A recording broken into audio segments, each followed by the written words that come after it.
জিএসপিৰ support আছে আৰু তিনিটাত আমি ফ্ৰেণ্ডলি কণ্টেষ্ট কৰিছোঁ আৰু যিটো 8টা সিট আমি ডাইৰেক্ট কণ্টেষ্ট কৰিছোঁ ইয়াত কোনো সন্দেহ নাই 8টা সিট ওলাই আহিব আৰু তিনিটা যিটো ফ্ৰেণ্ডলি কৰিছে ইয়াতো এটা দুটা সিট ওলাই আহিব গতিকে 9টাৰ পৰা 10টা সিট আমি টাৰ্গেট কৰিছোঁ আৰু বাকীখিনি যিটো সিট আছে সেইটো বিজেপিৰ পৰা বিজেপি এইটো পাব আৰু সেইকাৰণে 12টা যিটো ছেগমেণ্ট আছে 12টাৰ 12টাই মিত্ৰজোঁট বিজেপি ইউপিপিএল মিত্ৰজোঁটে গোটেইকেইটা সিট পাব অসমত কোনে চৰকাৰ গঠন কৰিব এইবাৰ অসমত বিজেপি লেড গভৰ্ণমেণ্ট হ'ব বিজেপিয়ে চৰকাৰ বনাব আৰু যিটো মিত্ৰজোঁট আছে এছডিপি আৰু ইউপিপিএল এই মিত্ৰজোঁটেৰে চৰকাৰ হ'ব ইয়াত কোনো সন্দেহ নাই বিটিচিত যেহেতু বিপিএফে 15টা বছৰ শাসন কৰিছে এইবাৰ বিপিএফৰ স্থিতি কি আছে এইবাৰ বিপিএফৰ স্থিতি 0 হ'ব ইয়াত কোনো স্থিতি বুলি একো নাই তেখেতসকলৰ এমএলএ বিলাকে 15 বছৰ 20 বছৰ এমএলএ মন্ত্ৰী হ'ল ৰাইজৰ কাৰণে একো কৰি দিব পৰা নাই তো সেইকাৰণে তেনেকুৱা মানুহবিলাক যদি আৰু ৰাইজে ভোট দিয়ে ইয়াতকৈ ভুল কথা একো নহ'ব তো সেইকাৰণে ৰাইজে মাৰ বান্ধি থিয় হৈছে কোনো কাৰণত এইবাৰ বিপিএফৰ প্ৰাৰ্থীবিলাকক ভোট নিদিয়ে আৰু অলৰেডি কাজিয়া পেচাল আৰম্ভ হৈছে বিপিএফৰ অফিচ তালাবন্ধ হোৱা আৰম্ভ হৈছে গতিকে এইবাৰ বিপিএফ কোনো কাৰণত এজনো এমএলএ জিকিব নোৱাৰে কিন্তু নাই ফেক্টৰ বুলি ইয়াত এইবাৰ বিটিআৰ অঞ্চলত কোনো নাই ইউপিপিএলে ক্লিন চিট পাই আছে কাৰণ বিপিএফে 17 বছৰে ৰাইজক ঠগালে ভয় ভিতৰ ৰাজনীতি কৰিলে এইকাৰণে এইবেলি ৰাইজে পুৰা ক্লিয়াৰ এটা মাইণ্ড লৈ আছে কি এইবাৰ ইউপিপিএলৰ যিখিনি প্ৰাৰ্থী আছে চব প্ৰাৰ্থীকে ইয়াতে বিজয় কৰাব কিন্তু দেখা গৈছে যে যেহেতু মিত্ৰজোঁট আছে বিপিএফে মিত্ৰজোঁটৰ লগত বা মহাজোঁটৰ লগত বন্ধনত আছে কিন্তু মহাজোঁটে আপোনালোকক সংকটত পেলাব নেকি মহাজোঁটে একো সংকটত নেপেলায় তেখেতসকলৰ মাজত মিলন নাই কোনো মিলা প্ৰীতি নাই আৰু আনপিনেদি চালে ইয়াত না কংগ্ৰেছৰ স্থিতি ভাল না ইউডিএফৰ স্থিতি ভাল গতিকে তেখেতসকলে আজি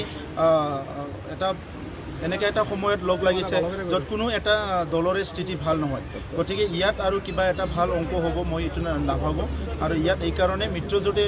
মহাজোঁটেই হওক বা কিবাই হওক ইয়াত কোনো এটা ছিটত তেখেতসকলে জিকাটো ক্লিয়াৰ নাই আৰু জিকিব নোৱাৰে কিন্তু বিজেপিৰ লগত যিহেতু আপোনালোকৰ মিত্ৰতা আছে কিন্তু বিজেপিয়ে এটা কৈছিল যে 100+ পাব কিন্তু আপোনাৰ মন্তব্য কি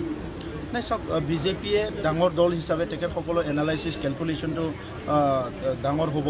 মই ক'ব বিচাৰোঁ যে মিত্ৰজোঁটৰ যিটো আছে সেইটো 80ৰ তলত কোনো কাৰণত নাহে 80+ থাকিব এইবাৰ ৰাইজৰ বাবে আপোনাৰ কি ইছ্যু কি লৈছে চাওক ৰাইজৰ বাবে ইছ্যু যিটো আপুনি সুধিছে ইয়াত ইছ্যু বুলিলে বহুত আছে শান্তি প্ৰতিষ্ঠা কৰাটো এটা ইছ্যু আছিলে আজি 2-3 মাহ ইউপিপিএলৰ যিটো গভৰ্ণমেণ্ট হ'ল চব মানুহে শান্তিত আছে মূৰ দাঙি এটা ভালকৈ থাকিব পাৰিছে এটা সময় আছিল বিপিএফৰ চৰকাৰ ভয়কৈ থাকে গোসাইগাঁৱতে হওক কোকৰাঝাৰতে চব মানুহ ভয়কৈ থাকে মুখ খুলি কথা ক'ব নোৱাৰে এতিয়া এই ভয়ভীত নাই গতিকে সেইটো এটা ডাঙৰ এচিভমেণ্ট ভূমিৰ পাট্টা আমি প্ৰদান কৰিলোঁ ইউপিপিএলৰ আগতে ইউপিপিএলক কৈছিলে যে ইউপিপিএল আহিলে খেদিব মাটি কাঢ়ি ল'ব কিবা কাঢ়ি ল'ব তেনেকৈ প্ৰচাৰ কৰিছে বিপিএফে আৰু আজি আমি এমাহ নহওঁতে আমি 5,700 ভূমি পাট্টা আবণ্টন কৰিলোঁ আৰু 11,000 আমি আবণ্টন কৰিবলৈ ৰেডি কৰি ৰাখিছোঁ আনপিনেদি আপোনাৰ চাওক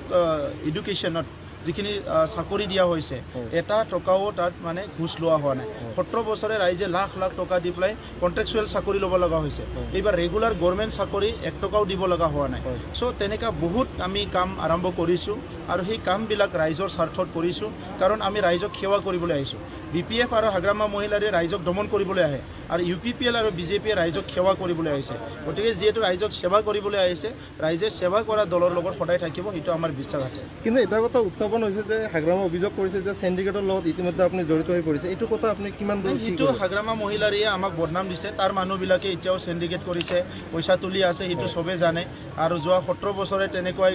গৰুৰ পৰা আদি কৰি চব তেখেতসকলে চেণ্ডিকেট কৰি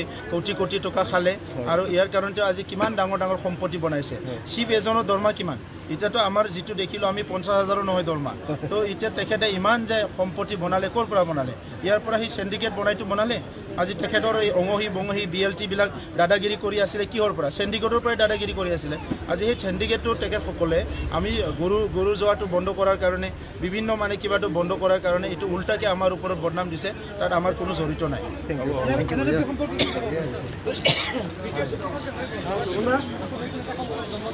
এইটো এটা ৰাজনৈতিক এটা ষড়যন্ত্ৰ ৰাজনৈতিকভাৱে কোনোবা নিজৰ লাভালাভৰ কাৰণে তেনেকুৱা সশস্ত্ৰ সংগঠন জন্ম দিয়াটো আমি কণ্ডেম কৰোঁ এনেকুৱা কোনো সশস্ত্ৰ সংগঠনৰ এতিয়া প্ৰয়োজন নাই আমি সমাজত থাকি শান্তি প্ৰক্ৰিয়াৰ মাজেৰে